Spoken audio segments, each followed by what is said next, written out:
텐데요. 우리 말씀은 사사기 6장 11절부터 18절까지의 말씀 함께 보도록 하겠습니다.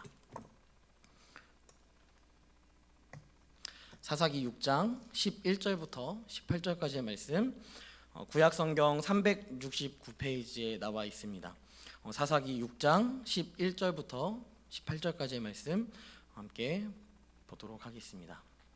우리 다 찾은 줄 알고 저 한 절, 여러분 한 절 이렇게 교독하도록 하겠습니다. 읽겠습니다. 여호와의 사자가 아비에셀 사람 요아스에게 속한 오브라에 이르러 상수리 나무 아래에 앉으니라. 마침 요아스의 아들 기드온이 미디안 사람에게 알리지 아니하려 하여 밀을 포도주 틀에서 타작하더니 여호와의 사자가 기드온에게 나타 이르되 큰 용사여 여호와께서 너와 함께 계시도다 하매 기드온이 그에게 대답하되 오 나의 주여 여호와께서 우리와 함께 계시면 어찌하여 이 모든 일이 우리에게 일어났나이까. 또 우리 조상들이 일찍이 우리에게 이르기를 여호와께서 우리를 애굽에서 올라오게 하신 것이 아니냐 한 그 모든 이적이 어디 있나이까. 이제 여호와께서 우리를 버리사 미디안의 손에 우리를 넘겨 주셨나이다 하니 여호와께서 그를 향하여 이르시되 너는 가서 이 너의 힘으로 이스라엘 미디안의 손에서 구원하라. 내가 너를 보낸 것이 아니냐 하시니라. 그러나 기드온이 그에게 대답하되 오 주여 내가 무엇으로 이스라엘을 구원하리이까. 보소서 나의 집은 므낫세 중에 극히 약하고 나는 내 아버지 집에서 가장 작은 자니이다 하니 여호와께서 그에게 이르시되 내가 반드시 너와 함께하리니 내가 미디안 사람 치기를 한 사람을 치듯 하리라 하시니라. 기드온이 그에게 대답하되 만일 내가 주께 은혜를 얻었사오면 나와 말씀하신 이가 주 되시는 표징을 내게 보이소서. 함께 읽겠습니다.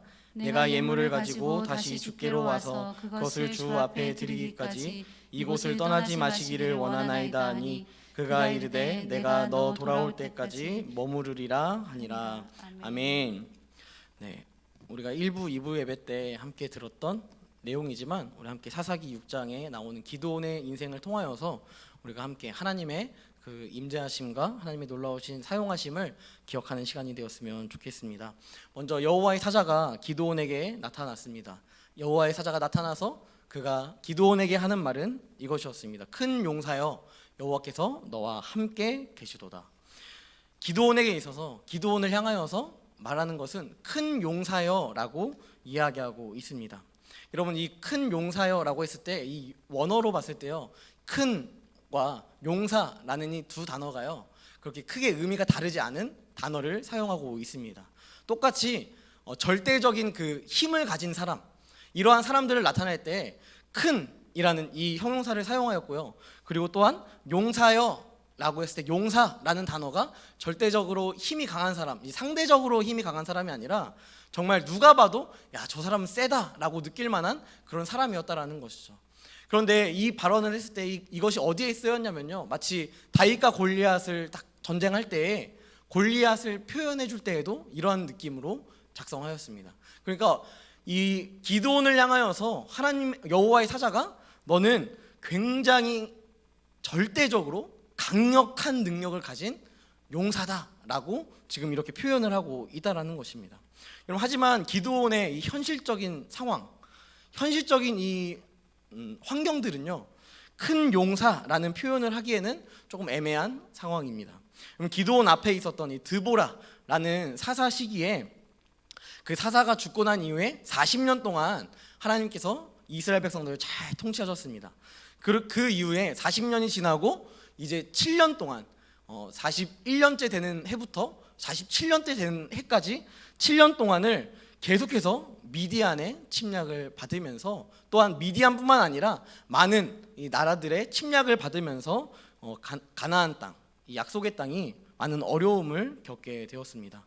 농사를 지어보면 아시겠지만 추수의 때가 있습니다. 딱 그 추수의 때가 되면요 어김없이 이방 민족들이 나타나서 이스라엘 민족들이 추수한 그 많은 곡식들을 빼앗아 갔습니다. 혹은 이스라엘 백성들이 먹지 못하도록 그것을 불지르기도 하고 노략질하는 그러한 모습들을 계속해서 거듭하여 보여주었습니다. 7년의 그 기간을 거치니까 이스라엘 민족들도 이제 알게 된 거예요. 아, 얘네가 이때쯤 되면 오겠구나 라는 것을 인식하게 되었습니다. 자, 그 7년이 지나고 기드온이 딱 등장하는데요, 기드온의 모습은 참 안타까운 모습입니다. 타작을 치는데요. 어떻게 해서든 자신의 가족들과 자신이 먹을 수 있게 하기 위하여서 몰래 아주 좁은 포도주 틀 안에 갇히어 거기서 타작을 치고 있는 모습을 보여주고 있는 것이죠. 자신의 땅입니다. 가나안 땅은 하나님께서 이 이스라엘 백성들에게 주신 땅입니다. 그런데 그 땅에서 이 므낫세 지파의 기드온은 지금 숨어서 남몰래 혹여나 미디안 백성들이 볼까봐 숨어서 타작을 치고 있다라는 것이죠. 여러분, 이것이 과연 큰 용사라는 표현과 과연 맞는 표현일까? 라는 걸 생각해 봤을 때 저는 이 기드온에게 하나님이 이렇게 표현했다라고 생각합니다. 겁쟁아, 잘 있었니? 겁쟁아, 너 괜찮니? 라고 표현했어야 되는 것이 더 맞는 모습이 아닐까라는 생각을 하게 되는 것이죠. 여러분, 그럼에도 불구하고 이 여호와의 사자가 왜 이 겁쟁이와 같은 기드온에게 큰 용사여라고 이야기할까요? 그 이유는 크게 두 가지를 살펴볼 수 있는데요. 여러분, 첫 번째 이유는 이것입니다. 미디안으로 인해 핍박받고 있는 이 이스라엘 민족들을 위해 기드온이라는 참 형편없는 사람을 세워서 큰 용사로 세우실 것을 말씀하시는 예언적 선포가 담겨져 있다라는 것입니다. 너가 지금 형편없고 미디안의 눈치 보면서 막 숨어서 타작을 막 치고 있는, 지금 먹는 것에 전전긍긍하고 또 미디안의 눈에 안 띄기 위하여서 노력하고 있는 그 모습 가운데 있는 너를 내가 크게 사용할 것이다 라는 것을 여호와의 사자가 이렇게 이야기하고 있다라는 것이죠. 이것은 선포입니다. 이 사람이 정말 큰 용사라서 그렇게 큰 용사여 라고 이야기하는 것이 아니라 하나님께서 그렇게 선포해 주신다라는 것이죠. 여러분, 우리가 이 기드온의 인생, 기드온의 역사를 잘 아시겠지만 기드온은 결국 이 나라의 사사가 되었습니다. 또한 이스라엘의 민족들을 하나님께로 이끌어가는 귀한 사사의 직분을 잘 감당했던 사람입니다. 그런데 이 사사에게 하나님께서 나타나셔서 큰 용사여 라고 하는 이 이야기가 예언적으로 선포되었던 것이 반드시 이루어지는 것 또한 우리에게 있어서 참 주목해 보아야 할 모습이다라는 것입니다. 여러분, 이 시대를 살아가면서 우리는 참 많은 위로를 얻지만 혹은 그 위로 앞에서도 우리는 많은 어려움들에 처하기도 하고 우리가 스스로를 증명해내야 하는 그러한 시대를 또한 살아가고 있습니다. 너는 뭘 잘하니? 너는 무엇을 그렇게 잘하니? 라는 것을 입증해내야 합니다. 자신의 기준에 부합하지 않으면요, 너는 쓸모없는 존재구나 라고 평가를 받게 됩니다. 여러분, 그 쓸모 있고 없고의 기준은요, 철저하게 돈입니다. 이 애들을 고용했을 때 돈이 될 것인가 안 될 것인가, 이것에 나뉘어져 있다라는 것이죠.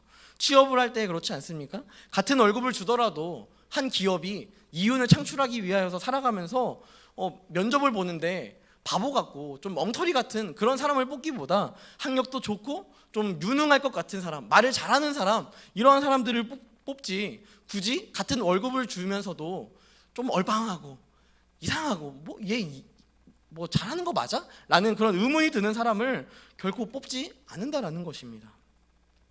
여러분, 이런 것처럼 우리는 그러한 평가를 항상 받아야만 하고 우리가 어떻게 쓸모 있는 존재인지를 계속해서 증명해내야 하는 시대라는 것입니다. 그렇다면 그 기준에 맞지 않을 때에는 우리에게 이렇게 이야기합니다. 너는 쓸모없어 라고 이야기하기도 한다라는 것이죠. 이 세상에 어느 누구도 쓸모없는 존재는 없습니다. 하지만 그 기준에 맞추어, 세상의 기준에 맞추어 살아갈 때에는요, 누군가는 쓸모가 있고 누군가는 쓸모가 없는 존재가 된다라는 것입니다. 여러분, 하나님은요, 우리에게 말씀하십니다. 2022년을 살아가고 있는 우리에게, 나에게 이렇게 말씀하시는 거죠. 너 민슬기야, 너는 누구보다 큰 용사다. 왜요? 내가 널 그렇게 세울 것이기 때문이다. 2022년을 살아가면서 처음 계획했던 많은 기도의 제목들이 있습니다. 또한 여러분들이 꿈꾸고 있는 2022년이 있습니다. 그 계획들이 여러분 다 이루어졌나요? 2월밖에 안 됐지만 여러분 이루어진 것도 있고 이루어지지 않은 것도 있을 것입니다.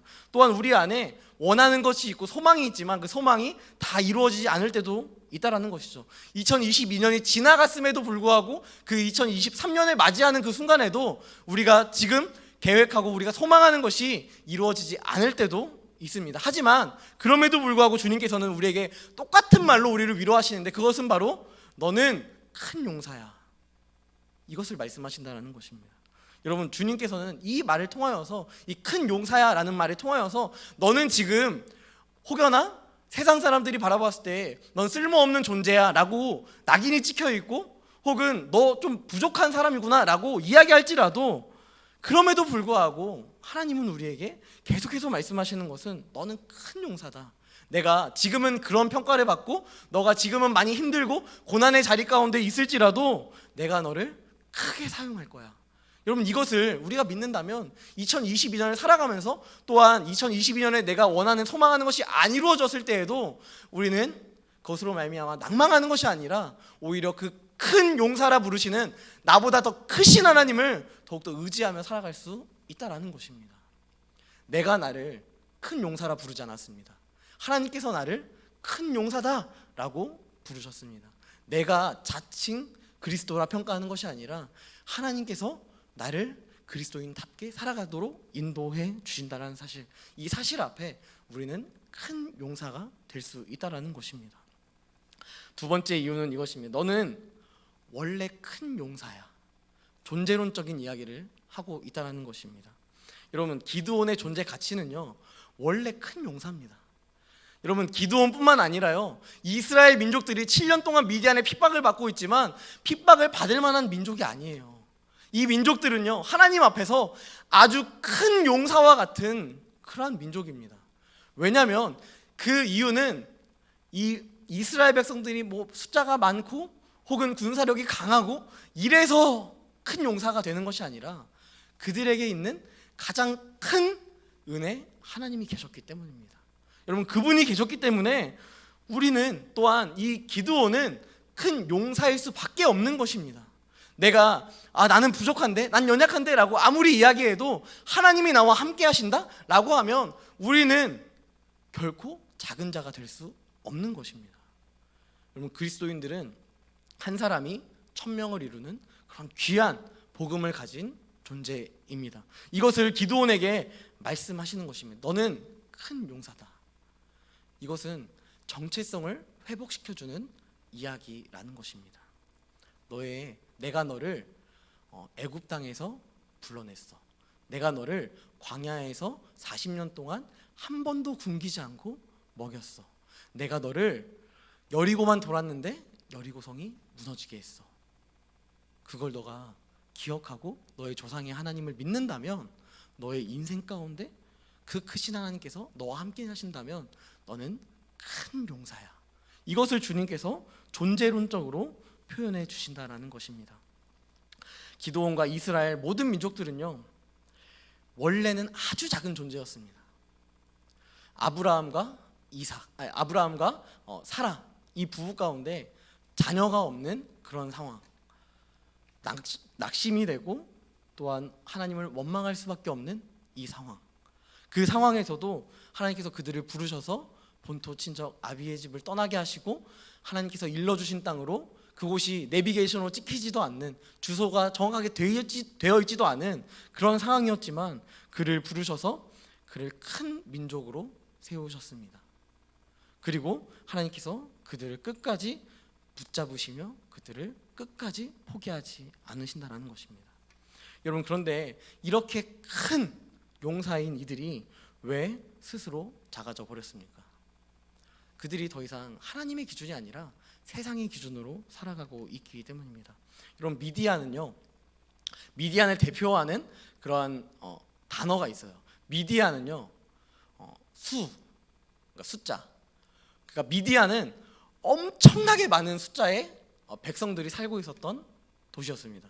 그러니까 이 이스라엘 백성들도 웬만큼 뭐 있었겠죠. 가나안 땅으로 처음 딱 들어갔을 때 60만 명이나 들어갔는데, 남자만 60만 명이면은 얼마나 뭐 여자, 애기들 포함해서 얼마나 많은 숫자의 사람들이 있었겠습니까?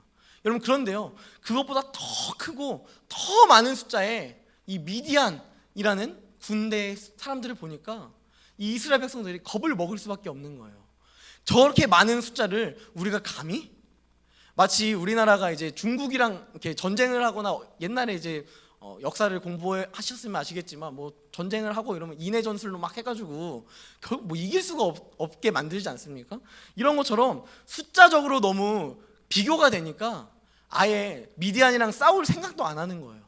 그냥 미디안이 쳐들어오면 쳐들어왔나 보다 하면서 그냥 침략당하고 고통을 당하고 이러한 인생을 계속해서 살아갔다라는 것입니다. 이러한 인생을 살아가고 있는 기드온에게 하나님께서 나타나셔서 하나님께서 말씀하시는 것은 너는 큰 용사다 계속해서 말씀하십니다. 여러분, 그들이 하나님을 떠나 버렸습니다. 40년 동안 하나님과 함께 했지만 7년의 그 짧은 시간 동안 하나님을 떠나 있자 이들은 미디안이 불안해지기 시작하는 것입니다. 미디안한테 대들면 우리가 죽겠구나 라는 생각이 들게 되었다라는 것입니다. 여러분, 이들이 하나님 앞에 붙잡혀 있었다면 이 미디안에 많은 숫자가 있을지라도 그들은 담대할 수 있었을 것입니다. 드보라가 만약 살아 있었다면 아마 전쟁을 치렀을 것입니다. 하지만 그 40년의 평화가 이 이스라엘 민족들을 오히려 하나님을 더 붙잡는 세월이 아니라 하나님을 떠나버리게 하는 그런 세월로 만들어 버렸다라는 것입니다. 기드온은 계속해서 이야기합니다. 여호와께서 우리와 함께 계시면 어찌하여 이 모든 일이 우리에게 일어났습니까? 여호와께서 나와 함께 하신다면 어떻게 우리가 이렇게 침략당하고 이 미디안에 은하여서 7년 동안 이런 박해를 받으면서 힘들게 살아가고 있는데 어떻게 이러한 일이 허용될 수 있습니까?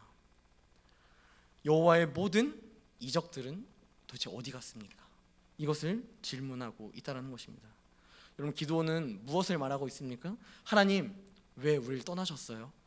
라는 것을 질문하고 있다는 것입니다. 여러분, 이 질문은요, 어떻게 보면 하나님을 참 이해하지 못하는 사람의 모습이라고 볼 수 있습니다. 마치 이 저번 주에 살펴봤던 다른 세대의 모습이 이런 모습이 아닐까 싶습니다. 여러분, 하나님은요 이스라엘 백성들을 한 번도 떠난 적이 없습니다. 그럼 누가 떠났습니까? 이스라엘 백성들이 하나님을 떠난 것입니다. 하나님은요 그들을 끝까지 붙잡으시고 너무 답답하고 너무 애통해하는 마음이 있기에 7년 동안의 그 고난을 당하고 있는 이스라엘 백성들에게 본인이 직접 찾아가셔서 기드온을 향하여서 말씀하시는 것은 큰 용사여, 내가 너랑 함께 할게. 기드온이 하나님과 함께 하지 않자 하나님이 이제는 기드온에게 찾아가셔서 내가 너와 함께 할게. 제발 나 좀 의지해라. 제발 나와 함께 해라. 이것을 오히려 하나님께서 역으로 지금 이야기하고 있다라는 것입니다. 철저하게 하나님은 우리를 한 번도 떠나지 않으셨습니다. 철저하게 하나님은 우리를 외면하지 않으셨습니다. 그런데 누가 떠났습니까? 이스라엘 백성들이 떠났습니다. 누가 떠났습니까? 우리가 한 주 동안의 삶을 살아가면서 하나님을 철저하게 떠나버렸다라는 것입니다. 기드온의 이 질문조차 오류 있는 질문으로 질문하고 있다라는 것입니다. 하나님, 도대체 왜 우리 민족을 떠나셨습니까? 우리가 큰 용사로 살아가야 하는데 그럼 왜 이스라엘이 하나님을 떠나서 이런 보잘것없는 존재가 되어버렸습니까? 이러한 질문 앞에 하나님은 특별한 이야기를 하지 않으세요. 하나님께서 이 기드온에게 가서 야, 네가 떠났잖아 임마, 이렇게 이야기하지 않습니다. 오히려 그 아주 지극히 작은 기드온을 향하여서 내가 너와 함께 할게, 내가 너와 함께 할게, 이 단 한 가지 이 명제를 가지고 우리 앞에 나타났다라는 것입니다. 여호와를 떠나 미디안을 향한 두려움을 가진 이 기드온, 미디안을 피해 숨어서 타작을 하고 있는 겁쟁이와 같은 이 기드온, 여러분, 우리의 삶의 가장 비참한 자리에 여러분 하나님께서 찾아오십니다. 또한 우리를 그 자리에서 기다리고 계십니다. 그러면서 우리에게 말씀하시는 것은 단 한 가지, 큰 용사여, 내가 너와 함께 할게. 큰 용사여, 내가 너와 함께 할게. 너가 지금 경험하고 있는 그 고난이, 그 아픔이 너무 크게 보이겠지만 그 자리에서 내가 널 떠나지 않고 너와 함께 할게. 이것을 주님께서 우리에게 말씀하고 계신다라는 것입니다. 이것이 은혜입니다. 여러분, 요한복음을 보면요, 요한복음에 이 예수님의 제자 나다나엘이 등장하게 됩니다. 나다나엘은 누구보다 이 메시아가 이 땅 가운데 도래하기를 원했습니다. 그래서 무화과 나무 아래에서 항상 기도하면서 제발 우리 메시아를 보내주세요 라는 기도를 계속해서 했습니다. 그때 빌립이 이 나다나엘에게 찾아와서 이야기합니다. 야, 저기 나사렛에 예수라는 사람이 있는데 그 사람을 한번 주목해봐라 라고 이야기합니다. 그때 우리 요한복음 1장 46절 말씀 함께 볼까요? 자, 함께 읽어보도록 하겠습니다. 시작. 나다나엘이 이르되 나사렛에서 무슨 선한 것이 날 수 있느냐? 빌립이 이르되 와서 보라 하니라. 여러분, 나다나엘이 반응하는 것이 무엇입니까? 야, 무슨 나사렛에서 선한 것이 날 수 있어, 이렇게 생각하는 거예요. 여러분, 이것은 마치 우리가 생각했을 때 이런 거예요. 아예 하나님이 우리랑 어떻게 같이 함께해, 이것을 똑같이 표현하는 것입니다. 여러분, 그때 예수님께서 나타나셔서 하시는 말씀이 무엇이냐면 48절 말씀 함께 읽어보겠습니다. 네, 잠시만요. 네, 우리 47절 48절 같이 읽을게요. 네, 예수께서 나다나엘이 자기에게 오는 것을 보시고 그를 가리켜 이르시되 보라, 이는 참으로 이스라엘 사람이라 그 속에 간사한 것이 없도다. 나다나엘이 이르되 어떻게 나를 아시나이까? 예수께서 대답하여 이르시되 빌립이 너를 부르기 전에 내가 무화과 나무 아래에 있을 때에 보았노라. 여러분, 주님은요, 이 무화과 나무 아래에 있을 때 이 나다나엘이 누구보다 마음의 아픔이 있고 로마의 그 통치 가운데, 또한 헤롯의 통치 가운데 고통받고 있는 이 이스라엘 민족들의 고통 가운데 제발 하나님, 제발 메시아 좀 보내주세요 라고 하는 그 무화과 나무 아래에 있는 그 애통해하는 마음을 가지고 있는 그 자리 가운데 주님께서 이미 그것을 보셨고 그에게 찾아가셨고 또한 그의 기도의 제목을 다 듣고 계셨다라는 것입니다. 이것처럼 여러분, 기드온이 지금 이렇게 연약하게 포도주 틀에 앉아서 조용히 이렇게 있지만 그 자리 가운데 예수님께서 찾아가셨고 또한 하나님께서 그 자리에 있는 기드온을 너무도 잘 아셨기 때문에 이미 이 전부터 그가 포도주 틀에서 숨어서 그렇게 타작하면서 겨우겨우 하루하루를 먹기 위해서 노력하는 그 모습을 보았기 때문에 주님께서 그곳에 찾아가셔서 기드온에게 말씀하시는 것입니다. 큰 용사여, 내가 너와 함께 할 것이다. 굉장히 누추한 자리입니다. 고난의 자리, 말도 안 되는 자리, 내가 피하고 싶은 자리. 어떻게 해서든 여러분, 기드온이 그 포도주 틀에서 하고 싶겠습니까? 밖에 나가서 하고 싶지 왜 굳이 숨어서 자기 민족의 그 땅인데 그곳에 숨어서 해야 됐겠습니까? 비참한 자리죠. 여러분, 그 비참한 자리에 이미 하나님께서 그 비참한 자리를 아셨고 그 비참한 자리로 찾아오셨다라는 것입니다. 그곳에 찾아오셔서 우리에게 말씀하신다라는 것이죠. 여러분, 이제 기드온과 대화하는 분이요, 여호와의 사자였어요. 처음에는 여호와의 사자였거든요. 그런데 이 12절까지 여호와의 사자가 하시다가 14절 말씀해 보니까 여호와께서, 여러분, 얼마나 답답했으면, 이 기드온이 얼마나 답답했으면 여호와의 사자를 보내셨던 여호와께서 직접 나타나셔서 이제는 말씀하십니다.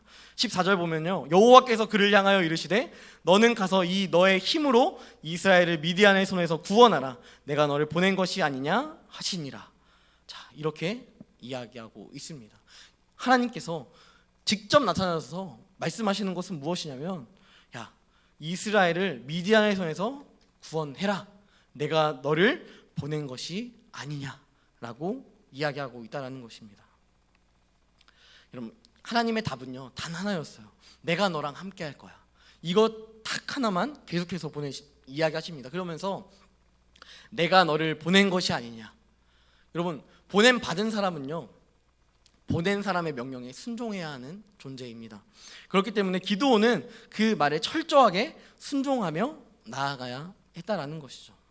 여러분, 그럼에도 불구하고 이 무식하게 이 기드온이요, 반응하는 것이 무엇이냐면, 여러분, 이런 이야기를 해요. 15절 말씀해 보니까 그러나 기드온이 그에게 대답하되 오 주여, 내가 무엇으로 이스라엘을 구원하리이까? 여러분, 이게 진짜 대화가 답답한 거예요. 이 정도면은 말이 안 통하는 수준인 겁니다. 이 정도면. 아니, 내가 너랑 함께 한다니까? 라고 이야기했는데 하나님 뭘로 해요 그러면? 내가 함께 한다니까? 그럼 뭘로 하는데요? 이런 뭐 말도 안 되는 대화를 지금 나누고 있다는 것이죠. 이게 어떤 느낌이냐면요, 여러분 요즘 장난감 가게 가보셨나요? 네, 가볼 일이 별로 없으시죠? 네, 저 조카의 장난감을 사기 위해서 요즘엔 뭐 장난감 가게가 3층 막 이렇게 되더라고, 기본적으로. 그래서 딱 거기 갔는데요, 진짜 장난감이 비싸더라고요. 네, 생각보다 되게 비싼데 한 예시로 장난감 가게에 아버지와 아들이 이렇게 간 겁니다. 그래서 아들이 막 장난감을 보면서 엄청 좋아하는 거예요. 그래서 야, 이렇게 장난감이 엄청 많네 막 이러면서 막 하다가 딱 한 가지 갖고 싶은 게 딱 있어서 그곳에 딱 머물렀습니다. 그래서 가격표를 딱 보는 거예요. 그랬더니 예를 들어서 뭐 10만 원이다. 뭐 예를 들어서입니다. 10만 원 딱 그걸 보면서 이 아이가 아버지한테 이렇게 이야기하는 거예요. 아빠, 사정도 힘든데 그냥 갑시다.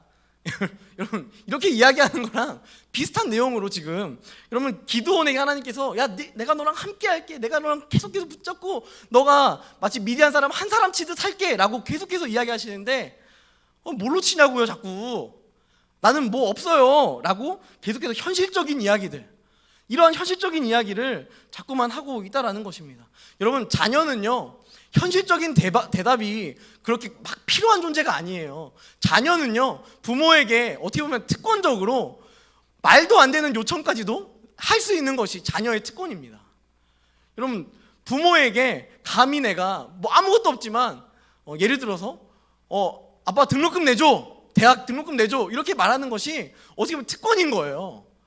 결혼하고 뭐 이러면요, 아빠한테 이렇게 전화해가지고 아빠 등록금 하면 딱 이미 끊겨져 있는 그런 상황인데, 그게 아니라 이제 자녀로서 삶을 살아가면요, 아빠 등록금 내줘 이렇게 하면은 내주기도 하고, 뭐 이런 존재가 자녀의 존재라는 것이죠. 현실적인 것보다 내가 원하는 것이 있으면 그것을 요청하는 것이 자녀에게 있어서 더 바람직한 모습이고 당연한 모습이다라는 것을 우리는 생각해 볼 수 있다라는 것입니다. 여러분, 그런데 지금 이 기드온이요, 계속해서 변명하는 것이 무엇이냐면, 저는요 므낫세 사람이에요. 므낫세 지파입니다. 여러분, 이게 무슨 말인지 아세요? 이 므낫세 지파가 이 모든 지파 중에서, 우리 12지파가 있잖아요. 이 12지파 중에서요, 어떻게 보면 서열적으로 봤을 때 제일 하단에 있는 그런 지파입니다. 므낫세 지파는요, 12지파 중에서도 이 요셉의 자녀 둘, 이제 므낫세와 에브라임, 이 지파가 이 12지파에 들어가게 됐는데요. 그러니까 어떻게 보면 삼촌들의 지파인 거죠. 그 삼촌들의 지파 안에 조카 2명이 끼어 들어가 있는 거예요. 그러니까 서열적으로 굉장히 낮죠. 근데 여러분, 그 중에서도 므낫세면은 첫째니까 그나마 밑에 에브라임이 있다라고 생각할 수 있지만요, 여러분, 우리가 창세기의 말씀을 보면 창세기 말씀에 이 야곱이요, 므낫세와 에브라임을 축복하는데 그 축복의 장면을 보면요, 자신이 둘째임에도 불구하고, 야곱이 둘째임에도 불구하고 장자의 축복을 받았던 그 은혜를 생각하면서 여러분, 에브라임이란 둘째 아들에게 첫째 장자의 축복을 주고요, 므낫세에게 둘째 아들의 축복을 줍니다. 이렇게 번갈아 가면서 축복을 하게 되는 거예요. 그러니까 결국 이 축복을 받은 거를 토대로 봤을 때 므낫세는 가장 밑에 있는, 가장 서열이 낮은 그런 지파 중에 한 지파였다는 것이죠. 여러분, 이 지파 중에서도요, 가장 밑에 있는 지파, 이 지파가 바로 기드온의 지파였습니다. 게다가 그 집안에서도 가장 낮은 서열이다라고 계속해서 이야기하고 있다는 것이죠. 여러분, 기드온이 한 이 대답은요, 굉장히 합리적이지 않습니까? 므낫세라는 지파, 우리는 막내 지파인데 감히 어디서 우리 삼촌들 지파도 있는데 감히 내가 어떻게 저들을 앞장서서 내가 리더십을 갖고 무언가를 할 수 있겠습니까? 만약에 뭐 유다 지파 정도 되면은 뭐 예수님께서 탄생하시니까 뭐 유다 지파 정도는 돼야지, 혹은 뭐 첫째 아들이었던 르우벤 지파 정도는 돼야 내가 막 일어서서 야, 전쟁 한번 하자, 미디안 다 죽여버리자, 이렇게 이야기할 수 있는데, 저는 막내예요. 저는 므낫세밖에 안 되는 존재예요. 이것을 지금 이야기하고 있다는 것입니다. 지파로는 그래요. 지파적으로.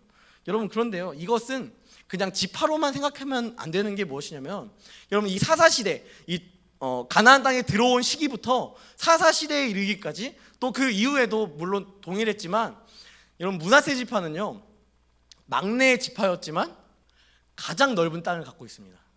막내 지파였지만 가장 많은 숫자를 거느리고 있습니다. 여러분, 므낫세 지파는 특별히 이 성경 중에서 한 번도 반지파라는 내용이 안 나와요.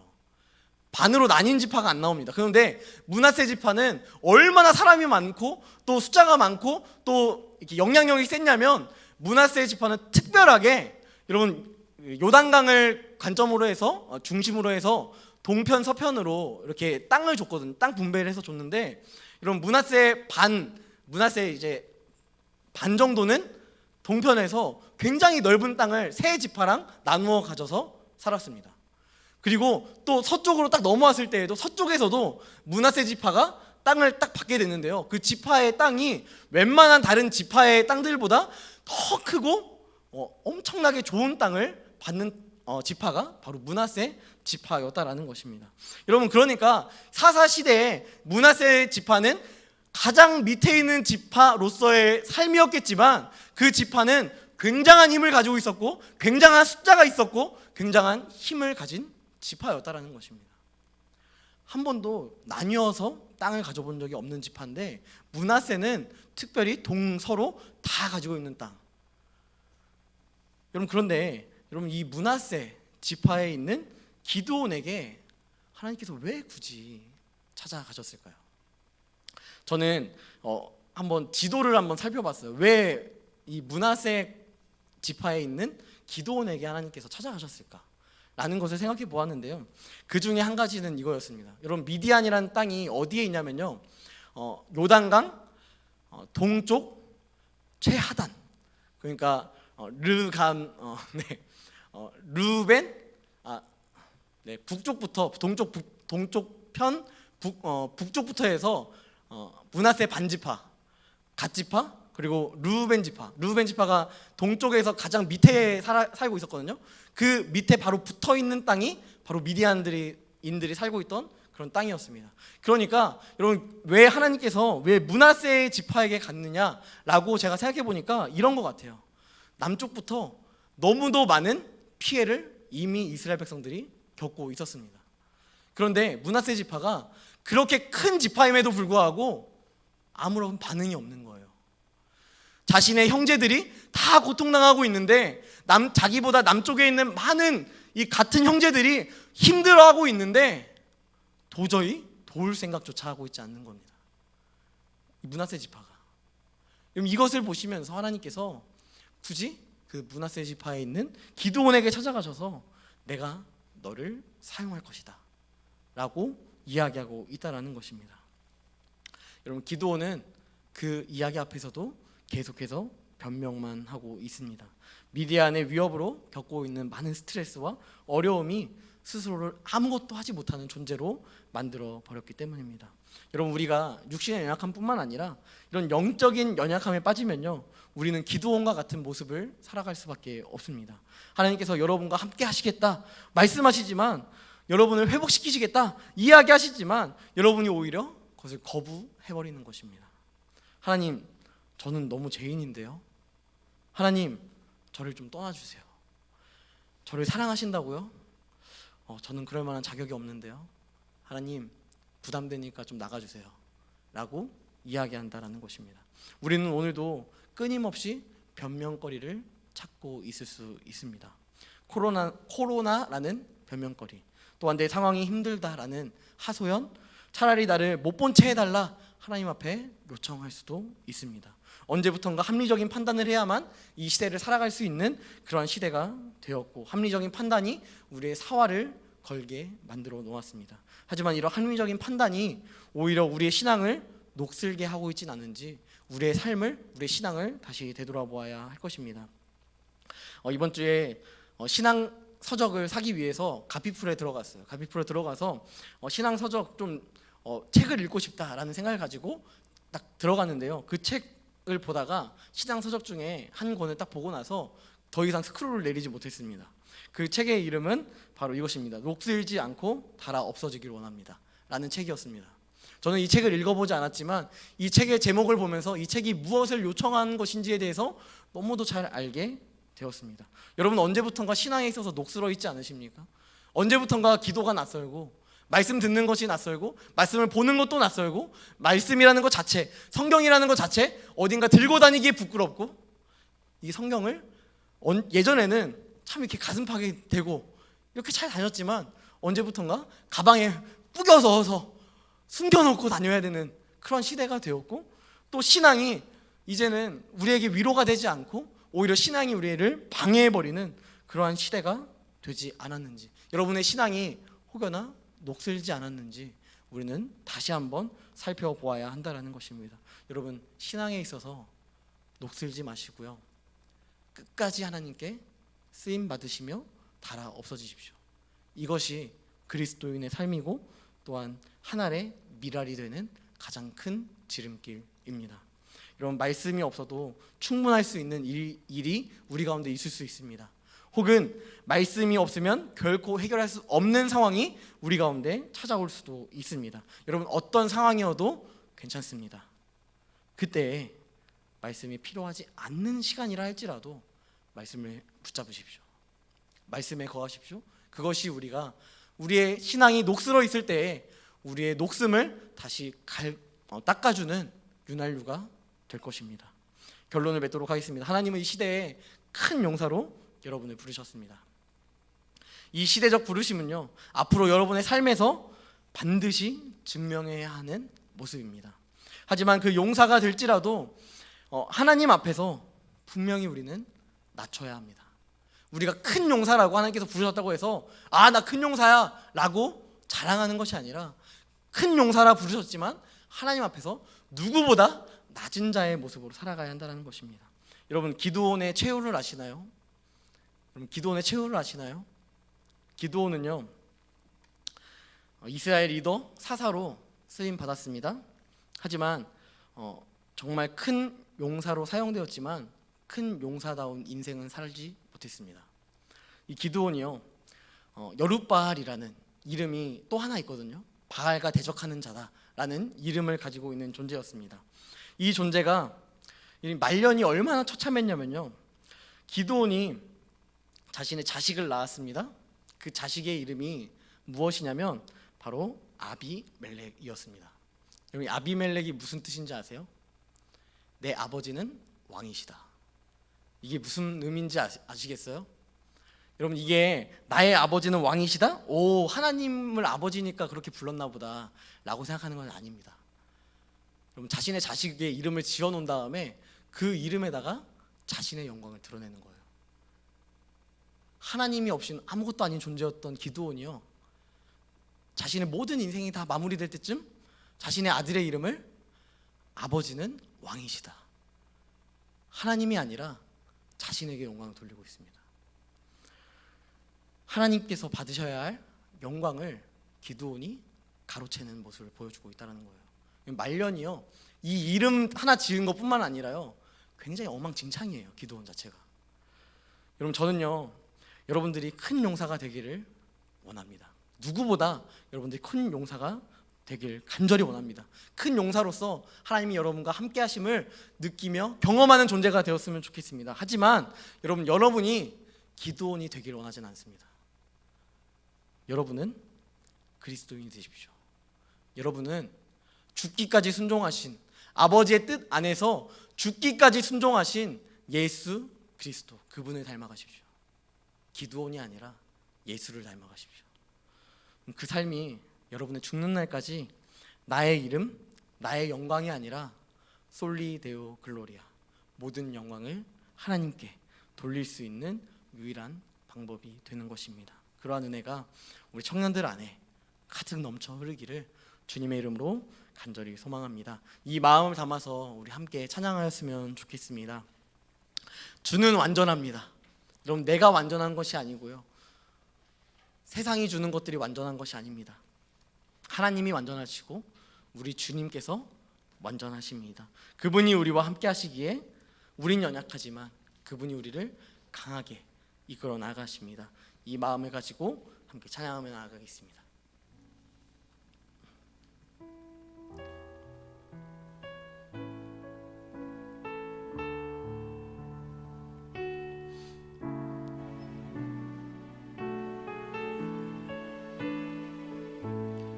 주여 우린 연약합니다. 주여 우린 연약합니다. 우린 오늘을 힘겨워합니다. 주 뜻 이루며 살기에 부족합니다. 우린 연약합니다. 주여 우린 넘어집니다. 주여 우린 넘어집니다. 오늘 하루 또 실수합니다. 주의 긍휼을 구하는 죄인입니다. 우린 주만 바라봅니다. 한없는 주님의 은혜, 한없는 주님의 은혜, 온 세상 위에 넘칩니다. 가릴 수 없는 주여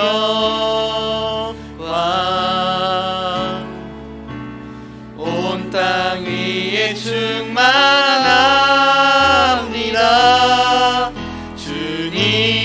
주님만이 길이 오니 우린 그 길 따라갑니다. 그날에 우릴 이루신 주는 완전함, 한없는 주님의 은혜, 한없는 주님의 은혜, 온 세상 위에 넘칩니다. 가릴 수 없는 주여 온 땅 위에 충만합니다.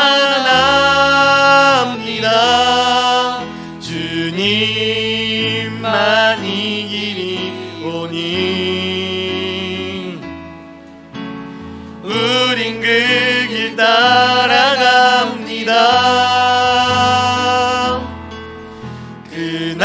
그날에 우릴 이루신 주는 완전합니다.